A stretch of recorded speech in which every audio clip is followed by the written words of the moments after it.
누가복음은 온 세상의 구세주 예수 그리스도에 대한 주제를 가지고 있습니다. 온 세상의 구세주 예수 그리스도. 자, 카타 루카 누가에 의하여 누가에 의한 복음이라고 되어져 있습니다. 누가복음을 일컬어 별칭이 있습니다. 가난한 자의 복음, 성령의 복음, 아녀자의 복음이라고 표현을 하고 있습니다.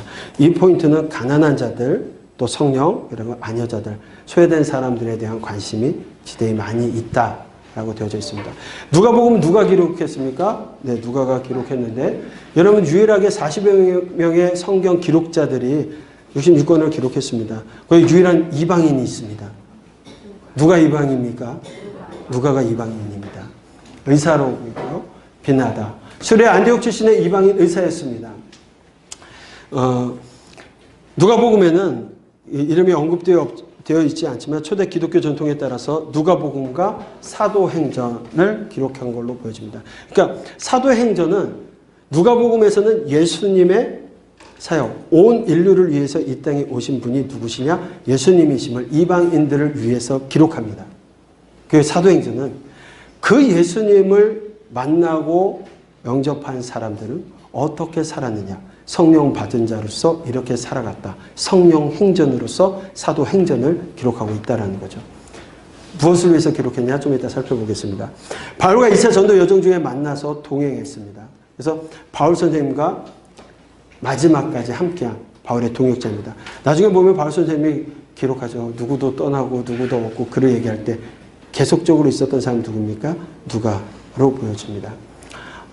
영적으로 함께하면서 또 건강을 바울 선생님의 약한 부분을 함께 치유하며 동역했던 동역자로 보여집니다.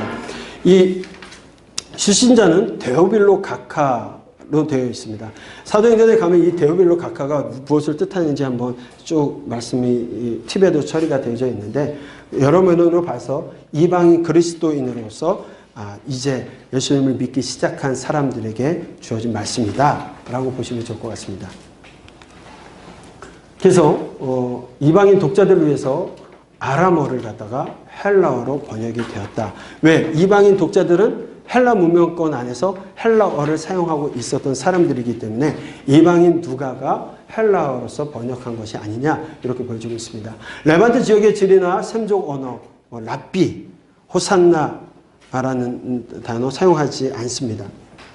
또 스토 학파나 에피쿠로스 학파 같은 철학적 사조가 성행할 때 기독교 신앙에 대해서 또 역사적인 진실성을 제시할 필요가 있었기 때문에 변증할 필요가 있었기 때문에 그 일들을 예수님의 자료를 가지고 예수님을 직접 보지는 못했습니다. 그렇죠? 누굴 통해서 알게 된 겁니까? 바울 선생님을 통해서 바울을 통해서 들은 이야기 그거에다가 목격자들을 증언을 쫓아다니면서 자료를 수집해서 그 모든 일을 근원부터 자세히 미루어 살폈다라고 누가복음 1장 13절 그렇게 얘기하고 있습니다. 아마도 바울 선생님과 2차 전도 여정을 다녔고 계속 다니다가 가택연금이 되어집니다.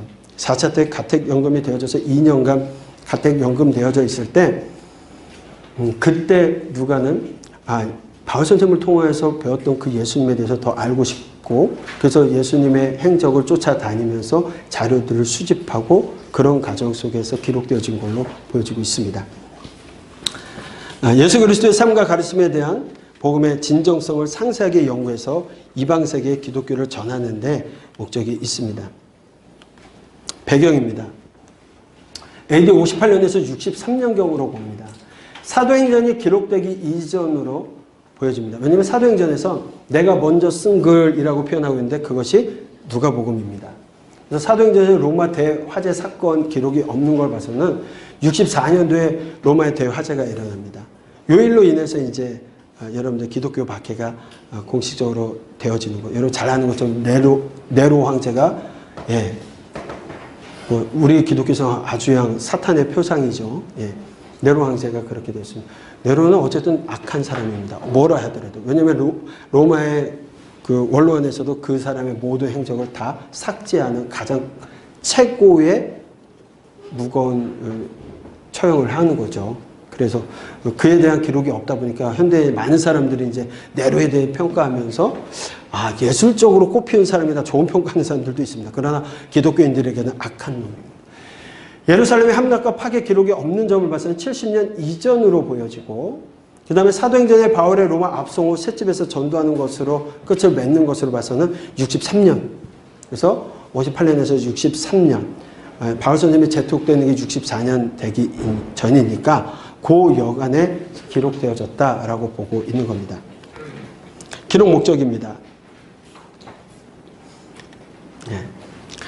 누가복음의 기록 목적은 1장 3절로 4절에 명확히 써 있습니다. 차례로 써 보내는 것이 그 배운 바의 확실함을 알게 하려 함이라고 분명히 밝히고 있습니다. 그래서 누가는 먼저 데오빌로에게 목격자들의 증언과 기록된 자료들을 자세히 살피고 정리해서 기독교에 대해서 종합적이고 정확한 역사적인 사건들을 알려주는 것으로서 그 배운 것을 확실하게 확증한다. 그러기 위해서 기록했다라고 말하고 있는 겁니다. 이를 위해서 이방의 독자에게 온 세상에 인자로 오신 예수님께서 온 세상의 구세주이심을 알려주어서 믿음을 갖게 하려고 기록했다라고 보여집니다. 이사야 선지자가 예언한 희년의 성취됨을 알리기 위하여서 소외 계층에 관심을 갖고 있는 것도 특징입니다. 누가복음의 특징을 좀 보면 복음의 보편성이 강조되고 있습니다. 그러니까 이방인도 하나님의 구원에 포함되어 있다는 겁니다. 유대인만이 아니라 이방인들에게도 하나님의 복음이 포함되어 있음을 강조합니다. 대상자가 누구라고 했습니까? 이방인들. 그러니까 이방인 기독교인들에게 편지를 쓰기 때문에 이방인도 하나님의 구원에 이미 포함되어 있었고 구약의 역사 속에서도 늘 포함되어 있었습니다. 변함이 없이 포함되어 있었습니다. 그리고 예수님은 유대인만을 위한 메시아가 아니라 유대인만의 왕으로서 오신 메시아, 마태복음에서 얘기하고 있는 그 메시아만이 아니라 이 모든 민족의 구원자가 되신다는 것을 강조하고 있습니다. 그래서 예수님의 인성과 사람을 향한 연민을 반복해서 강조하고 있습니다. 또한 예수 그리스도의 계보와 탄생과 성장이 가장 완전하게 설명되고 있는 것도 하나의 특징입니다. 예수님께서는 가난한 자, 소외된 자, 여자의 아들에 대한 예수님의 특별한 관심을 집중하고 있습니다. 그래서 사회 문제에 관심을 갖고 있습니다. 가난과 부에 대해서, 선행과 구제에 대한 말씀을 하시고요. 소외 계층에 관심을 갖고 있습니다. 그래서 죄인이라든가 사마리아인, 탕자 비유, 이런 탕자 비유가 여기에 나오게 되어지죠. 또한 여자에 대한 관심이 있습니다. 난소 과부의 이야기, 회개한 창녀의 이야기, 창기의 이야기, 혈루병 여인의 이야기들이 이렇게 가난하고 소외되고 여자 아이들에 대한 특별한 관심을 집중해서 보여주고 있는 특징을 가지고 있습니다. 성령의 역사에 대해서 종종 언급하십니다.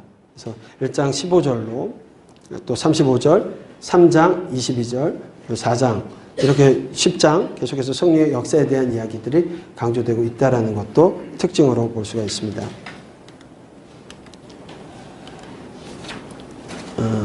네. 또한 그리스도의 구속사역을 강조하면서 이사야 53장 40절로 40장부터 66장을 언급하면서 그 이사야의 성경 회복에 대한 이야기들과 연계되어지고 있습니다. 갈릴리에서 예루살렘 전도 여정이 길게 확대돼서 기록되어져 있고 문학적으로 세모 문체와 헬라어 고전 문체가 조화를 이루면서 설명되어지고 있고 히브리어 용어를 다 아람어나 히브리어 용어를 헬라어로 바꿔서 기록되고 있다. 그리고 데오빌로에게 헌정된 것이 누가복음과 사도행전이다. 이렇게 보시면 좋겠습니다. 그래서 여행 부분이 길게 확대해서 기록된 것도 특징인 것을 여러분들 보시면 좋을 것 같습니다. 전체 복입니다.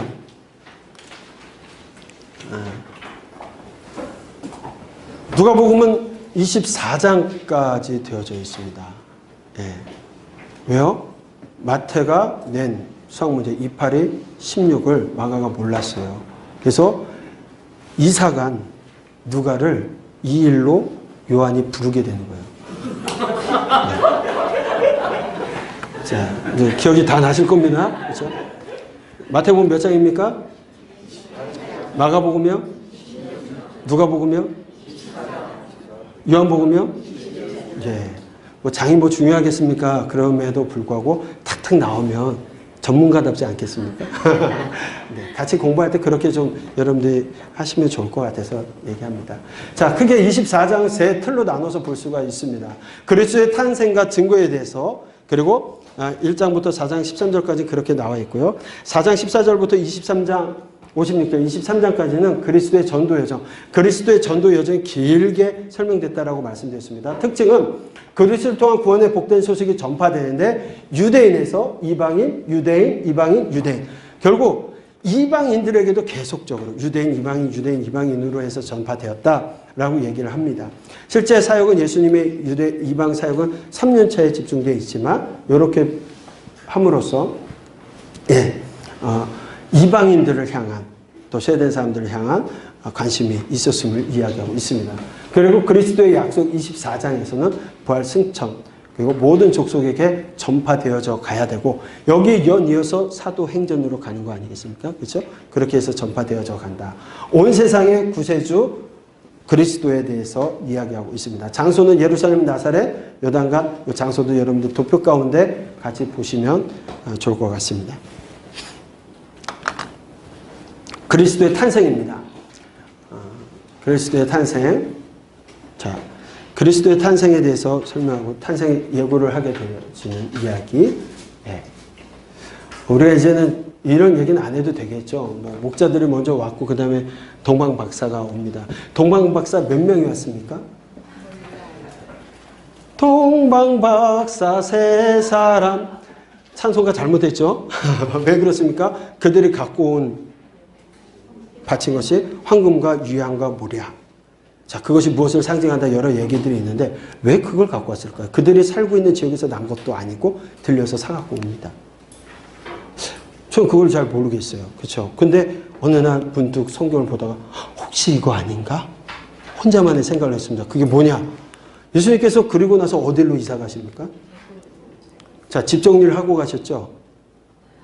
아니요. 그럼 그것이 가장 화폐로서 오랜 시간 쓸 수 있는 곳이 뭐겠습니까? 황금. 황금은 어디서나 어느 시대에서나 금전적인 가치가 있었습니다. 유향과 모략. 유향은 뭡니까?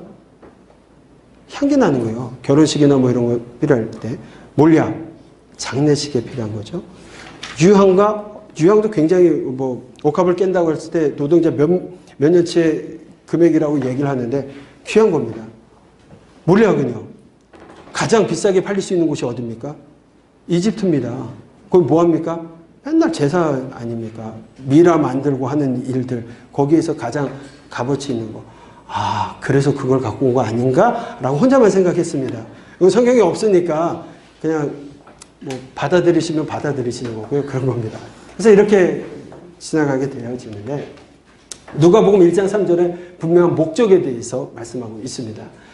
그 모든 일을 근원부터 자세히 미루어 살핀 나도 데오빌로 각하에게 차례대로 써보낸 것이 좋은 줄 알았다. 그러니까 데오빌로가 누구냐? 이방인 크리스찬이라고 봤을 때 그에게 예수 그리스도를 변증하기 위해서, 논증하기 위해서 이렇게 보내주는 것이 좋겠다 해서 썼다. 그래서 이 마태복음과 누가복음의 기록 차이를 보면 마태복음은 예언의 성취로 오신 왕이신 예수님을 말씀하고 있고, 누가복음은 당시 유대인의 관심 밖에 있던 가난하고 자들, 소외된 자들, 어린이들, 죄인들과 이방인들, 그분의 구세주로 오셨다라는 걸 이야기하고 있다라는 거. 그래서 장로들의 전통에 따르면 목자들이 먼저 예수님을 방문하는 걸로 보잖아요. 근데 이 목자들은요, 양떼를 치다 보면 때가 있기 때문에 안식일을 안 지키는 죄인들이에요. 안식일을 지킬 수가 없습니다. 그들의 꼴이 나는 곳으로 데리고 다녀야 되기 때문에, 그래서 안식일을 거룩하게 지킬 수 없는 그 사람들이기 때문에 죄인 중에 하나로 취급을 하고 있었거든요.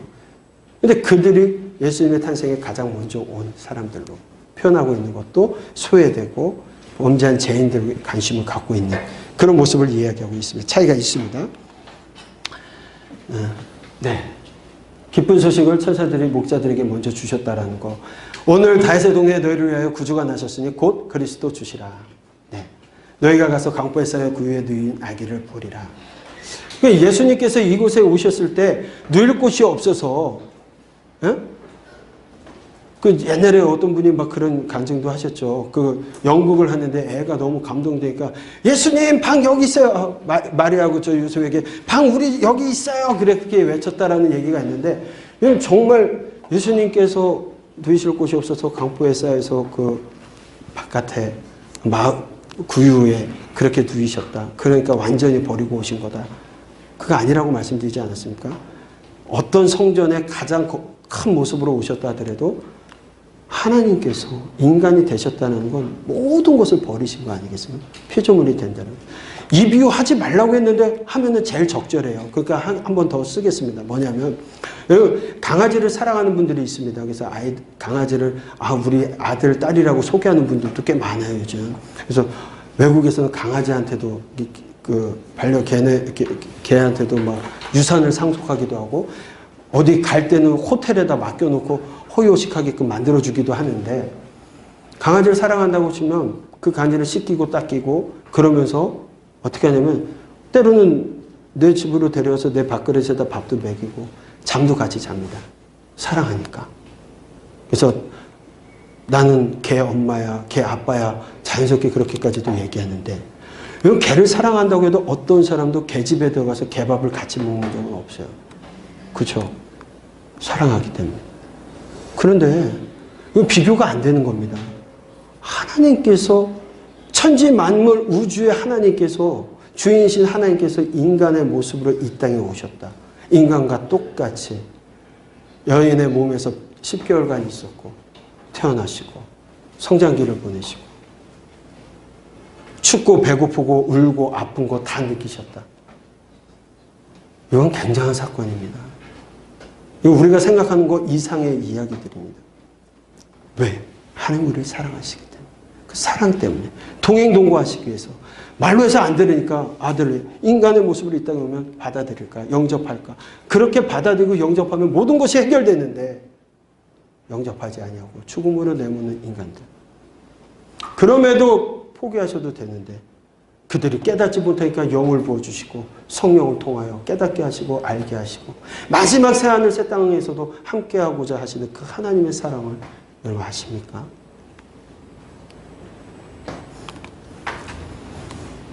시몬이 고백합니다. 안나가 또 전파합니다. 내 눈이 주의 구원을 보았다. 지금 누굴 보고 있습니까? 태어난 아기 예수님을 보면서 내 눈이 구원을 보았다. 그가 얘기하는 건 뭡니까? 예수님의 사역과 모습이 아니라 예수님 자체가 구원이심을 이야기하고 있습니다. 그리스도의 증거입니다. 성령이 비둘기 같은 형체로 그에게 강림하시더니 하늘로부터 소리 나기를 너는 내 사랑하는 아들이라 내가 너를 기뻐하노라.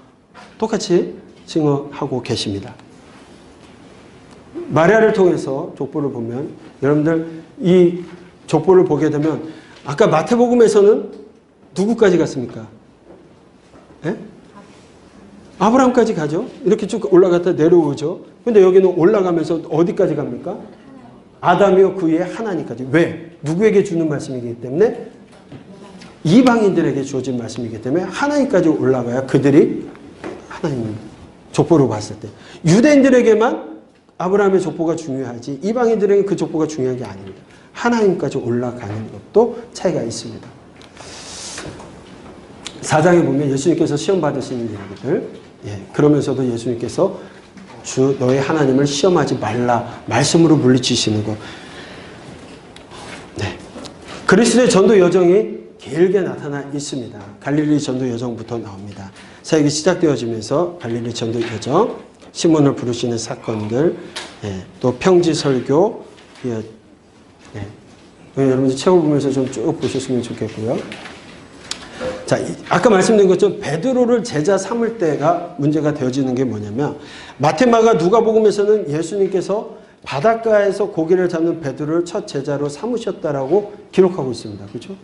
그런데 요한복음에서는 예수님의 공생의 시작 전에 어디서? 요한의 집회 가운데, 요한의 요단강 집회 가운데 안드레의 고백과 함께 가장 먼저 예수님의 제자가 된 것이 베드로라고 얘기하고 있습니다. 차이가 좀 있습니다. 시기상으로 요한복음은 예수님께서 공생애를 시작하기 전으로 되어져 있고 유월절 이전에 안드레, 베드로, 빌립, 나다넬을 제자로 삼아서 가나안 혼인잔치까지 가고 그 혼인잔치를 통하여서 예수님이 누구신지 그들이 알게 되었다라고 얘기하는 반면에 마태, 마가, 누가복음에서는 예수님께서 갈릴리 순회 전도 사역 중에 고기를 잡던 베드로와 안드레, 야고보와 요한을 첫 제자로 삼으시게 되는 것으로 나타나 있습니다. 여기에 좀 차이가 있지만 누가복음에서 가버나움에서 베드로의 장모를 고치는 기사가 먼저 나옵니다. 제자를 삼지 않은데 장모를 고치셨던 얘기가 나와요. 그러니까 이건 수차적으로 좀 나오지 않고 그 다음 게네사렛 호수에서 고기를 잡는 베드로를 만나시는 걸로 이야기되어지고 있습니다. 그래서 저희가 이것을 어떻게 연대표에는 아까 말씀드린 것처럼 그런 이유들 때문에 예수님께서 이렇게 추측했던 겁니다. 누가복음 4장 14절 이야기를 통해서 공생의 1년 차에 8개월 동안 예루살렘 사역을 마치시고 갈릴리로 돌아와서 그 어간에 나사렛에서 배척당하시고 가버나움으로 이사하는 그 어간이 있습니다. 그 기간에 제자들을 먼저 돌려보내셨던 것 같아요. 그리고 나서 예수님께서 가버나움으로 이사 오시고 나서 다시금 제자들 2차 컬링하는 것, 그러면서 베드로를 컬링하는 것으로 보게 됩니다. 그렇게 이해하면 순차적으로 그렇게 기록들이 이해가 되는데 안 그러면 좀 문제들이 순차적으로 문제가 좀 생깁니다. 그래서 여러분 그렇게 좀 기억을 하셨으면 좋을 것 같습니다. 그리고 예수님의 공생 2년 차에 12명의 제자가 확정되어지는 것. 그래서 예수님의 공생 2년 차부터 12제자가 다 함께 갈릴리 사역을 시작하면서 나오는 이야기들 얘기하고 있습니다. 자, 중풍병자를 고치는 사건을 통하여서 인자가 땅에서 죄를 사하는 권세가 있는 줄을 너희로 알게 하리라 하시고 중풍병자에게 말씀하시되 내가 내게 이르노니 내 침상을 가지고 집으로 가라. 예수님이 누구십니까? 하나님이시죠. 모든 사람들을 위해서 오신 온 인류의 하나님이시다. 그분이 누구시냐? 네, 중풍병자도 일어나 걸으라고 얘기하시고 죄를 사하시는 권세가 있는 분. 죄를 사하시는 건 누구만 가능하신 겁니까? 하나님만 가능하시죠. 하나님.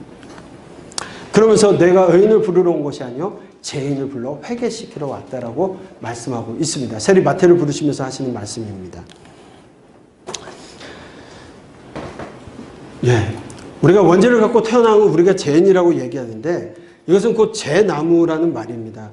여러분 죄나무에서 맺어진 열매는 어떻게 되겠습니까? 죄가 열리겠죠. 열릴 수밖에 없습니다. 그런데 우리가 성령 열매를 맺기를 바랍니다. 그래서 어떤 노력으로 성령 열매를 맺을 수 있을까?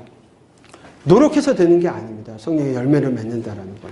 그러나 죄나무에서 죄 열매가 성령나무에 성령 열매가 맺는 겁니다. 그런데 우리 안에 누가 계시면 예수님께서 보내주신 성령님이 내재하시면 우리가 맺는 행동들은 성령의 열매를 맺는 것이다. 이렇게 바뀐 우리들의 모습이 바뀌게 되어지는 거죠. 네. 또 네. 백부장의 고백, 백부장의 종을 고치시면서 얘기하는 고백, 이방인들에 대한 관심, 또 가난한 자에게 복음이 전파된다라고 말씀하시는 거. 세례 요한이 그가 누구십니까? 얘기했을 때 오실 이가 그분이십니까? 했을 때 이렇게 대답하라고 하죠. 너희가 가서 보고 들은 것을 요한에게 알리되 맹인이 보며 못 걷는 사람이 걸으며 나병 환자가 깨끗함을 받으며 귀먹은 사람이 들으며 죽은 자가 살아나며. 이건 사람으로서 할 수 있는 것이 아니죠. 그러니까 그건 메시아이시며 그분은 가난한 자에게 복음을 전파하시는 분이시다 라는 걸 말하고 있습니다. 분명히 가난한 자 이방인에 대한 관심을 더 크게 말씀하고 계시다는 거. 예, 이거는 뭐 아시니까. 사마리아 전도 여정입니다. 사마리아 마을에 70인 제자 파송하는 것, 선한 사마리아인 비유. 이렇게 살아가는 것이 맞다라는 걸 얘기하는 거죠. 선한 사마리아인처럼 살아가는 것. 진정한 친구가 누구냐? 그런 모습으로 살아가는 하나님의 사랑을 실천하며 이웃을 사랑하며 살아가는 것 말씀하고 계십니다. 유대 베레아 전도 여정 가운데 여러 비유를 통해서 마리아 마르다 만나신 사건들, 등불 가르침, 바리새인과 율법교사의 논쟁들이 있었고 바알세불과 하나님의 나라에 대한 가르침을 주십니다. 예. 바리새인의 누룩을 조심하라고 성령 모독하지 말라고 말씀하시는 이야기들도 있습니다. 또 불을 던지러 오신 예수님, 비유로 가르치시는 굉장히 많은 비유를 말씀하고 있습니다. 예.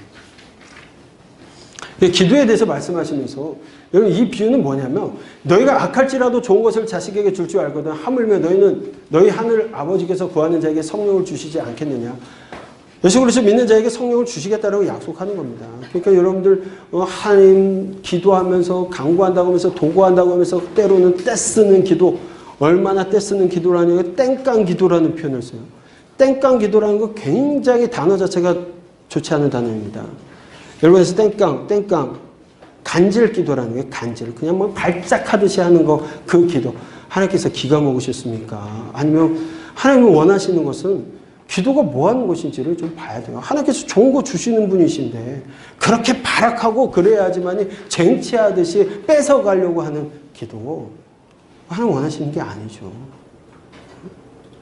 제가 기도하지 말자고 얘기하는 거 아닙니다. 분명히 그런데 듣긴 들어도 각자의 소견에 옳은 대로 판단하시는 경향이 많기 때문에 네. 또 바리새인과 율법교사들의 논쟁 가운데 화이실진저 너희 율법교사야 너희가 지식의 열매를 가져가서 너희도 들어가지 않고 또 들어가고자 하는 자도 막았느니라. 여러분들 우리가 지도자가 된다는 게 참 두렵고 떨리는 위치라는 걸 늘 생각을 합니다. 왜냐하면 소경이 소경을 이끄는 꼴이 될 수도 있고 내가 성경의 하나님이 아닌 다른 하나님을 증언한다라면 많은 양떼들이 주님의 양떼들이 올바른 길로 가야 될 양떼들이 잘못된 길로 가게 되고 사꾼과 같은 목자가 아닌 사꾼들에 의해서 죽어갈 수도 있기 때문에 굉장히 중요한 이야기겠죠. 자, 너희는 무엇을 먹을까 무엇을 마실까 하여 구하지 말며 근심도 하지 말라. 이 모든 것은 세상 백성들이 구하는 것이라 너희 아버지는 이런 것이 너에게 있어야 할 것을 아십니다. 하나님께서 이미 알고 계셔요. 그래서 우리의 필요에 따라 우리를 주실 것을 알고 있어야 되는데 우리는 늘 달라고 도구하고 기도하는 것이 뭐 주세요, 뭐 주세요, 뭐 주세요. 예루살렘 전도 여정입니다. 네. 예수님께서 참으로 인간적인 모습으로서 예루살렘 입성하시면서 성을 보시고 우셨다라고 표현하고 있습니다. 철저히 인간이 되셨고 인자가 되셨고 이방인들과 온 인류를 위해서 가난한 자와 소외된 자를 보시고 또 성을 보시면서 우시는 하나님. 우리는 하나님의 눈물을 보지 않습니다. 하나님의 가슴 시린 마음을 성경을 통해서 볼 수 있을 때 우리가 그때야 하나님의 삶이 되는 것 같아요. 저 역시도 사실 제가 이 자리에 있는 거는 성경을 다 아니까가 아닙니다. 절대 아니죠. 늘 어떻게 살아가야 될지 발버둥 치는 사람으로서 하나님의 말씀을 읽기는 읽었어도 하나님의 심정, 하나님의 마음으로 본 적이 없었어요. 여러 차례 성경을 읽으면서. 근데 어느 시점부터는 하나님의 마음이 느껴지기 시작해요. 아, 아프셨겠다.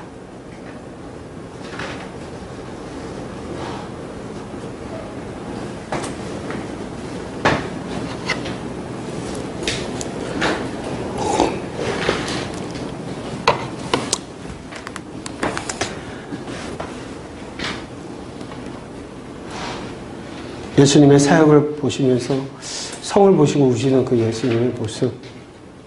네. 말세에 대해서 또 가르침을 주십니다. 십자가에 달려 운명하시는 이야기 되어져 있고요. 부활승천하십니다. 예수님께서는 그냥 이 모든 일을 모세와 모든 선지자의 글로 시작해서 모든 성경에 쓴 바 자기가 관한 것을 자세히 설명하셨다라고 얘기하고 있습니다. 그리고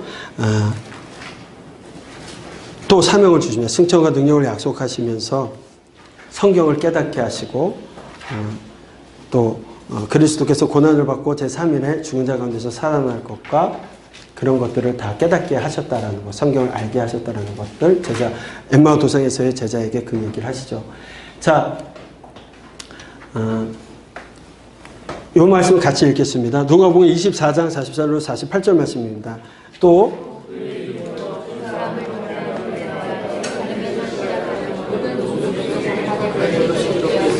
너희는 이 모든 일의 증인이라. 결국 이 말씀을 받은 사람들이 이 일에 대하여 뭐가 돼야 된다는 겁니까? 증인이 돼야 된다는 걸 말씀하시고요. 이어서 사도행전 1장 8절에 오직 성령이 너희에게 임하시면 너희가 권능을 받고 예루살렘과 온 유대와 사마리아 땅끝까지 이르러 내 증인이 되리라. 연결되어지는 말씀. 증인되어지는 삶을 사는 것. 그 증인들이 어떻게 살아가느냐가 사도행전에서 기록되어지고 있습니다.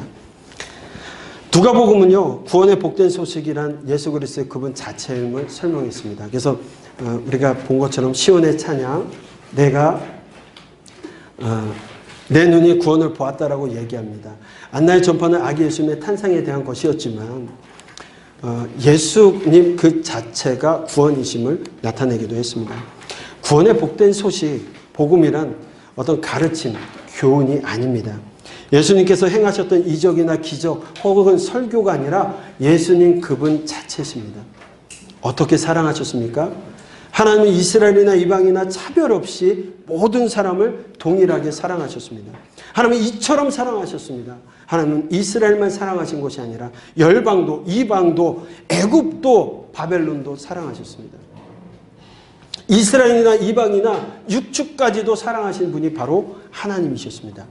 왜? 그 모든 것이 하나님의 피조물이기 때문입니다. 하나님의 아들이고 하나님의 딸들입니다. 하나님 모든 사람을 향하여 나의 사랑, 나의 어여쁜 자라고 말씀하고 있습니다. 그러면서 내가 이처럼 너희 모두를 사랑했다라고, 우리 예수님이 이렇게 차별이 없이 이스라엘이나 이방인이나 우리나 동일하게 100% 사랑하셨다라고 말씀하시는 것, 바로 누가복음을 통하여서 주시는 하나님의 말씀입니다.